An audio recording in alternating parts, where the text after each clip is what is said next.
Hi, VencoreWeather.com meteorologist Paul Dorian here on Thursday, September 7th. Hurricane Irma continues to move on a west-northwest track towards the Florida Straits.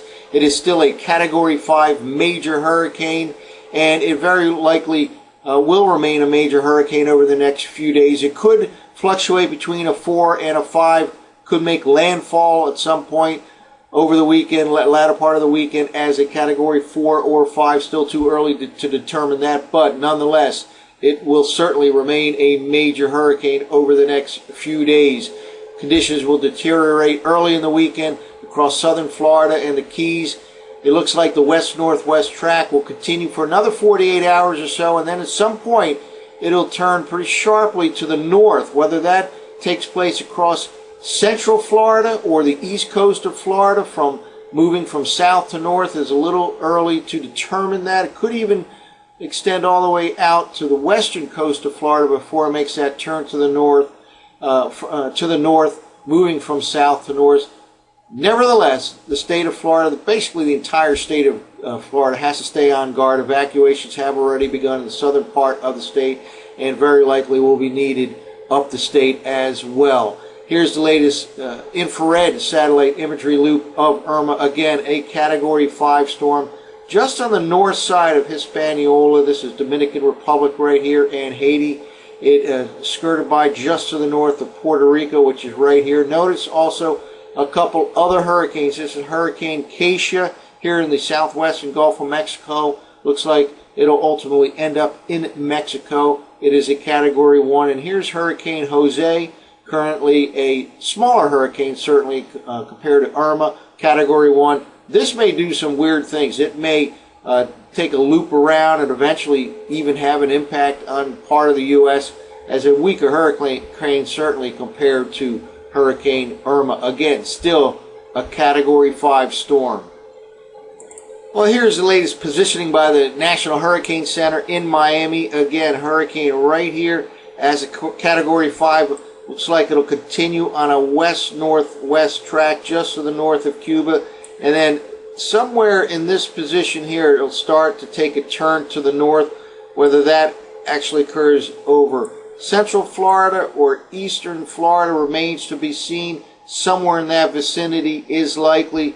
Nonetheless, no matter where it makes that turn, the entire southern part of Florida will have a major impact from Irma, and that includes the Keys. It's possible central pressure by the weekend could rival the 1935 major hurricane that slammed the Keys. Again, headed on a west-northwest track right into this position right here, at which point it'll take a turn northward and basically move from south to north across the state of Florida.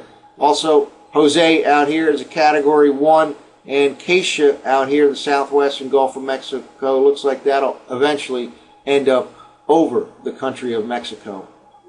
Well, here's the latest official forecast track by the National Hurricane Center. General agreement with this track. We'll see the European ensemble run from last night. It basically agrees with this and takes it from this position here and then pretty much up the east coast of Florida. Ultimately ends up over the southeastern U.S., probably in South Carolina or so.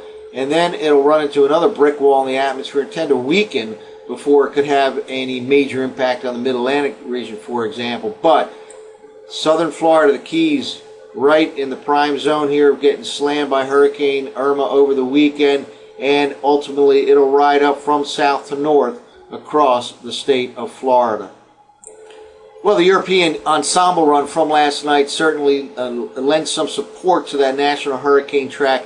In black here, right here, we have the ensemble mean. This is, again, the ensemble runs include a little bit of tweaking at the onset, the initialization data, maybe a little bit warmer in one run, a little bit colder, a little bit wetter, a little bit drier. A whole series, dozens of these runs take place, and it can have an impact on the final solution.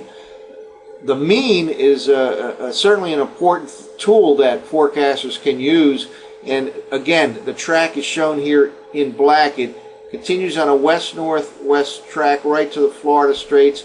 and then takes a turn to the north, cuts right through the state of Florida into South Carolina, and at that point it'll be in a much weakened state by the time it reaches the mid-Atlantic region. But again, southern Florida, certainly the prime zone for some major impact from Irma, and pretty much the entire state has to stay on guard. There certainly can be evacuations up the state as Irma looks like it'll take a turn to the north and ride up from south to north, either cutting right through the center part of the state or perhaps on the east coast. Even an outside chance it cuts across southwestern Florida, moves up along the west coast of Florida, but odds tend to favor across central Florida or eastern Florida for that turn to the north. Again, from the south and the north, all of Florida in the crosshairs of Irma. Well, let's take a look at last night's run of the European forecast models, the 0Z Euro run.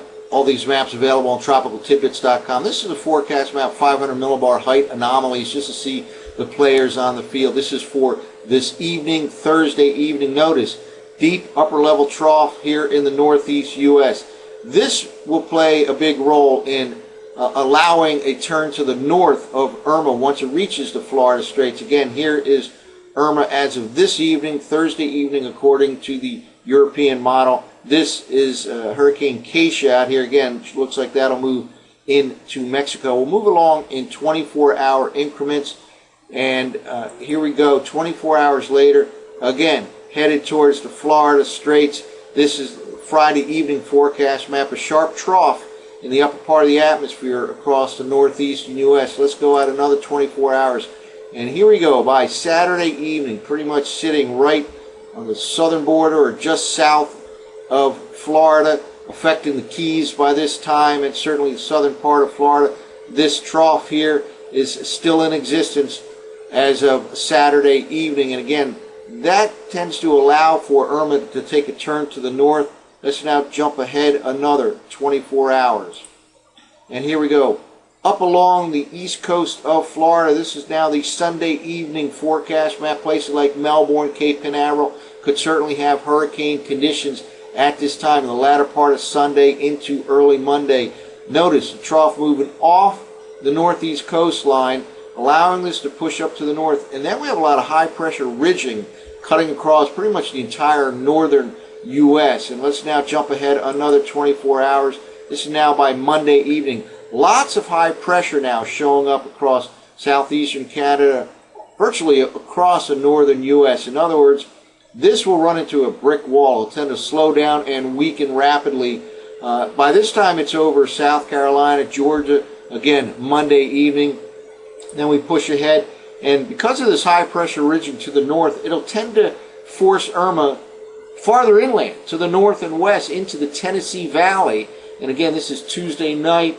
Perhaps some impact, minor impact in the D.C., Philadelphia, metro regions. If that occurs, it'll be the Tuesday night time frame. Again, this will start to weaken rapidly and shift a little bit to the north and west thanks to all this high pressure ridging over the northern U.S. Notice out here, this happens to be Hurricane Jose. Again, a much weaker hurricane nonetheless.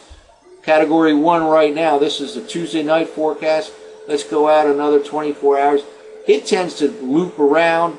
Again, not much progress to the north from the remains of Irma. It'll be in a much weakened state when it reaches the Ohio Valley, Mid-Atlantic region. Let's go out another 24 hours just to take a look at Jose. It's starting to curve back now towards the Bahamas.